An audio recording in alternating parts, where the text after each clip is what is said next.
विवाह शादी में देरी हो रही हो, या कोई नया कार्य चालू कर रहे हो उसमें देरी हो रही हो, या कोई सर्विस के लिए नौकरी के लिए जा रहे हो और वो कार्य नहीं हो रहा हो, तो एक धतूरा, केवल एक धतूरा, उस धतूरे को फोड़कर उसके अंदर का फल निकालकर उस फल को शिवलिंग पर चढ़ाकर एक लोटा जल शंकर भगवान को समर्पित कर कर।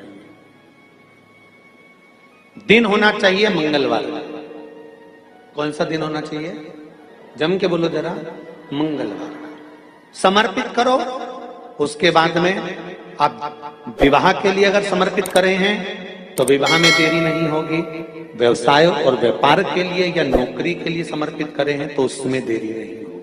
जितने आस्था चैनल पर कथा सुन रहे हो, जितने फेसबुक और यूट्यूब पर सुन रहे हो, बहुत सावधानी से सुनना, बहुत ध्यान दीजिएगा। महाराज एक कथा बड़ी सुंदर है कि आप चाहते हैं कि कोई रोग हमको ना घेरे, आप चाहते हैं कि कोई रोग हमको ना घेरे, और आपको लग रहा है कि कोई रोग ऐसा है जो घेर रहा है, या कोई शरीर में ऐसा रोग उत्पन्न होने वाला है, या कोई बीमारी ऐसी उत्पन्न होने वाली, तो उसके लिए सबसे सुंदर तरीका कि शंकर जी पर अलोनी जो गोबरी होती है, गोबरी जानते हो, कंडा, अलोना कंडा, अलोनी गोबरी, मतलब गाय ने गोबर करा और वो सूख गया, उसको थापा नहीं गया है, हाथ से कंडा नहीं बनाया गया, गोबरी नहीं बनाई गई, केवल गाय ने गोबर करा, वो सूख गया, और वो सूखा हुआ जो गोबर है उसको जलाकर जो भस्म तैयार करी है, उसको जलाकर जो हमने राख तैयार करी है, भस्म बनाई है, उस भस्म को जो तैयार करा गया है, वो भस्म शिव को जो हमने समर्पित करा, उस भस्म को सफेद वस्त्र में लिया और बाबा पर समर्पित करी। उसी भस्म को हम उठा कर लिया। और यदि आप भस्म नहीं चढ़ा सकते तो कभी विश्वनाथ जाएं तो वहां से भस्म लिया है, कभी उज्जैनी जाएं तो वहां से भस्म लिया है। उस भस्म को हम यदि अपनी नाभि से वक्ष स्थल के मध्य में त्रिपुंड लगा लेते हैं, जीवन में अगर आप मात्र एक महीने में एक बार भी त्रिपुंड अपने वक्ष स्थल के नजदीक में नाभि से ऊपर अगर लगा लेते हैं महाराज, तो ऐसा कोई बड़ा रोग आपकी जिंदगी में प्रवेश कर ही नहीं सकता। इस शरीर के अंदर, इस शरीर के अंदर भस्म में जो सुख है, भस्म का जो आनंद है, भस्म का जो रस तत्व है, उसको यदि एक छोटा सा प्रैक्टिकल है आप करके देखेंगे तो बाबा कुबेर भंडारी वैसे ही भंडार भर देगा। थोड़ा सा प्रयास, अगर आपके सबके घर में गंगा जल है तो एक प्रयास करके देखिएगा। कोई कार्य के लिए आप जा रहे हैं और वो कार्य अटक रहा है, नहीं हो रहा, बहुत प्रयास कर लिया आप, बहुत दिन से लगे हुए हो कि ये काम होना ही चाहिए, ये काम बहुत जरूरी और होना ही चाहिए, नहीं हो रहा। एक कटोरी में गंगा का जल निकाल लीजिए, और कटोरी में गंगा का जल निकाल कर तुम्हारे घर में एक सिक्का पड़ा हो, 1 रुपया, 2 रुपया, 5 रुपया, कोई सा भी एक सिक्का पड़ा हो, जो भी सिक्का पड़ा हो, कुंदकेश्वर महादेव का नाम लेकर, जहां परिंडा होता है, पानी का मटका होता है, पितरों का स्थान होता है, हंडा भरते हो, मटका भरते हो, उसके पास में उस कटोरी को रखकर 1 का सिक्का, 2 का सिक्का, 5 का सिक्का, 10 का सिक्का, जो तुम्हारे पास सिक्का पड़ा हो, जो भी तुम्हारे पास पड़ा हो, वो सिक्के को हथेली में लेकर कुंदकेश्वर महादेव का नाम लेकर उस कटोरी में डाल दीजिए, और उस जल को नैनों से लगाकर आप काम के लिए निकल जाइए। वो काम आपका सफल होकर ही रहेगा, छूट नहीं सकता।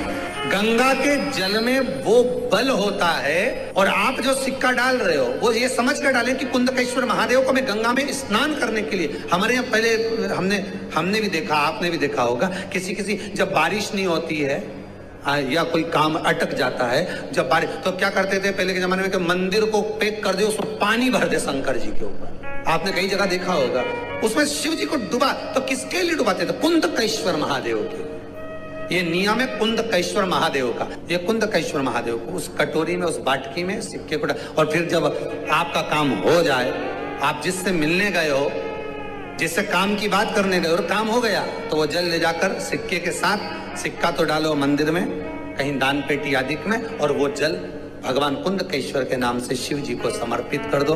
बाबा से विनती करो, बहुत बहुत साधुवाद है बाबा, आपने मेरी लाज रख ली, तेरी कृपा बनी रहे, बस ये सुख मिलता है। उसको धन्यवाद दो बाबा, बार बार। हम तो रोज कहते, रोज प्रतिदिन उठो और उठते सी धन्यवाद दे दो, धन्यवाद, उठते सी कहो। शिव को प्रिय है पुष्प में आंख का पुष्प, जो आंकड़े का पुष्प होता है शंकर को बड़ा प्रिय है। और दूसरे नंबर पर शंकर को प्रिय है शमी का पुष्प, बहुत ध्यान देना महाराज। तीसरे नंबर पर शंकर को प्रिय है महाराज सरसों का पुष्प। सरसों होती है ना, जो राई अपन बोते हैं, सरसों बोते हैं, उसमें पीले कलर का जो पुष्प लगता है। हमारा तो निवेदन रहता है जब तक सरसों आए तो प्रयास करा करो कि सरसों के 108 पुष्प शंकर भगवान पर चढ़ाना प्रारंभ कर दो। महाराज ये पक्का है कि वर्ष भर कोई बड़ी बीमारी आपको घेर नहीं सकती अगर सरसों के फूल शिव को चढ़ रहे हैं तो।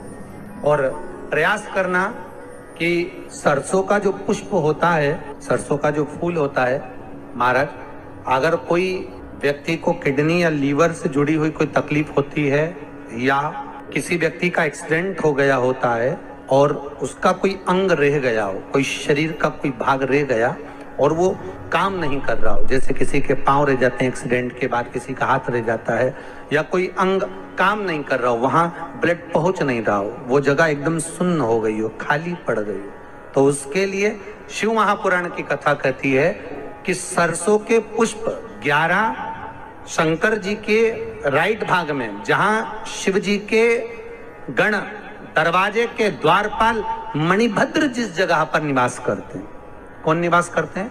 मणिभद्र। शंकर जी के दरवाजे के द्वारपाल हैं मणिभद्र जी, तो मणिभद्र दरवाजे के द्वारपाल में राइट भाग में मणिभद्र जी विराजते हैं। मतलब राइट भाग कौन सा हुआ? जब आप मंदिर से बाहर निकलेंगे तो राइट भाग, मंदिर में प्रवेश करेंगे जब राइट नहीं होना चाहिए, आप मंदिर से जब जाएं तो राइट भाग। मतलब आप मंदिर से राइट से जाएंगे तो शंकर जी का भी राइट हो जाएगा, क्योंकि शिव जी ऐसे बैठे हैं तो शंकर जी का भी राइट हो गया, देवता उनका भी राइट हो गया, तो राइट भाग सीधा हाथ मणिभद्र जी का स्थान। 11 सरसों के पुष्प मणिभद्र के उस द्वार पर आप रख दीजिए और मणिभद्र के द्वार पर रखकर अंदर जाकर 108 वापिस जब आप बाहर निकल रहे हैं, ये पुष्प आप रखने के बाद एक बार बाहर जाएंगे, फिर वापिस आएंगे मणिभद्र के रखने के बाद, और अंदर जाकर 108 सरसों के पुष्प शंकर को समर्पित करेंगे महाराज। उस सरसों के पुष्प जो शिव जी को आप समर्पित कर रहे हैं उसको वापिस लेकर आएंगे, श्री शिवाय नमस्तुभ्यम बोलकर उस सरसों के पुष्प को महाराज सरसों के तेल की बोतल में उसको डाल लीजिए। शंकर भगवान को शाम के समय प्रदोष काल में उस तेल को वापस ले जाकर चढ़ा दीजिए शिव जी को, उसको वापस लेकर आ जाइए। उस तेल का प्रयोग आप नाभि में डालिए और जो शरीर काम नहीं कर रहा उस स्थान पर कम से कम 15 दिन 20 दिन तक उसकी मालिश करना प्रारंभ करिए। बाबा चाहेगा तो चलाने का प्रयास कर देगा और वो अंग वो शरीर काम करने लगेगा। मणिभद्र का स्मरण। सूर्य नारायण भगवान को जब जल चढ़ाया जाता है, हाथ सिर से 8 इंच की दूरी पर होना चाहिए। जम के बोलिए, सिर से कितना ऊंचा होना चाहिए? 8 इंच ऊपर अपना हाथ होना चाहिए मस्तक से सूर्य को जल चढ़ाते समय। और ना चांदी का, ना स्टील का, ना लोहे का, ना प्लास्टिक का, ना कांच का, ना सोने का कोई बर्तन, ना कांसे का, ना एल्युमिनियम का, ना पीतल का, केवल एक पात्र होना चाहिए, वो है तांबे का। काय का पात्र होना चाहिए? तांबे का पात्र। और सूर्य नारायण भगवान को जब 8 इंच ऊपर तुम्हारा हस्त है और जब हम सूर्य को जल चढ़ा रहे हैं, कैसे जल चढ़ाना है वो भी समझ लीजिए। अगर कोई कैंसर का मरीज है, जिसके चेस्ट में कैंसर आ गया हो, लेफ्ट में राइट में कहीं पर कैंसर आ गया हो, या कोई गठान आ गई हो, तो महाराज आप जल चढ़ाते समय उस जल की धार को सूर्य भगवान को जब चढ़ा रहे हो तो धार आपकी गठान की ओर जाना चाहिए, जिससे सूर्य की किरण उस जल में से आपके उस स्थान पर पड़े, उस जगह पर पड़े जहां पर गठान है। महाराज आप लगातार जल तो चढ़ाना चालू करो, अच्छे अच्छे डॉक्टर फेल हो जाएंगे और कह देंगे गठान ठीक हो गया। आपका लीवर और किडनी गड़बड़ कर रहा है, हार्ट, आपके हार्ट में अगर तकलीफ है, डॉक्टर ने कह दिया कि इसमें नस चोक है, कहीं ना कहीं छल्ला डलेगा, आपको कह दिया इसमें कुछ ना कुछ प्रॉब्लम आ रही है, आप सूर्य को अर्घ देना चालू कर दो, सूर्य को जल चढ़ाना चालू कर दीजिए। आप सूर्य को जल चढ़ाओ, वो जल की जो तरंग आ रही है, वो जल जो निकल कर जा रहा है, उसकी जो किरण आपके हृदय पर, आपकी छाती पर पड़ रही है, नाड़ियों में पड़ रही है, नसों में पड़ रही है, उसका बल देखो तो सही। 1 महीना लगातार चढ़ाओ तो 15 दिन 20 दिन कर तो देखो। सूर्य नारायण भगवान को जल चढ़ाते समय आपके पंजों की एड़ी ऊंची नहीं होना चाहिए। आपका पंजा पांव का पूरा की पूरा जमा होना चाहिए भूमि पर। हाथ कितने इंच ऊपर? 8 इंच ऊपर होना चाहिए। जल जो गिरे, सूर्य की किरण, सूर्य का दर्शन उस जल की रोशनी में करना चाहिए। जिस बच्चे को आंख में चश्मा लगा हो, मोटे से मोटा चश्मा लगा हो, छूट नहीं रहा हो, तो थोड़े दिन उसको सूर्य का अर्घ चढ़वाना चालू कर दो और जल में से सूर्य का दर्शन कराना चालू कर दो। 2 महीना 2.5 महीना बहुत है, आंख की रोशनी बढ़ जाएगी, चश्मा हट जाएगा। एक बात और कहना चाहूंगा, अगर आप लोग स्वीकार करेंगे तो, अगर कहीं आपको लगता हो कि बच्चा पढ़ने में कमजोर है, विद्या में कमजोर है, रिजल्ट अच्छा नहीं आ रहा, पढ़ने में कमजोर है, वो पढ़े, अपनी जगह पढ़े, वो कार्य करे, अपनी जगह करे, मेहनत करे, अपनी जगह करे। बच्चों को कह दो कि कुछ समय के लिए सूर्य को अर्घ देना चालू कर। सूर्य की किरण जहां पर ब्राह्मण या हिंदू धर्म का व्यक्ति मस्तक पर तिलक लगाता है, भुकुटियों के बीच में उस सूर्य की किरण इस भुकुटी के बीच पड़ना चाहिए, परंतु पानी कम से कम ना करते हुए स्लो मोशन में धीरे धीरे गिरना चाहिए, एकदम धीरे धीरे। तो यहाँ एक रेखा सूर्य की किरण से पड़ती है। एक कौन सी सब्जी होती है जो पितृपक्ष में ब्राह्मण को भोजन कराते समय नहीं बनाई जाती? एक तो कुमड़ा, दूसरा पत्ता गोभी, जो बंद गोभी होती है ना, वो बंद गोभी जो होती है ना पत्ता पत्ता वाली, उसकी भी सब्जी पितरों के ब्राह्मण अगर भोजन करता है तो उसमें नहीं बनाई जाती।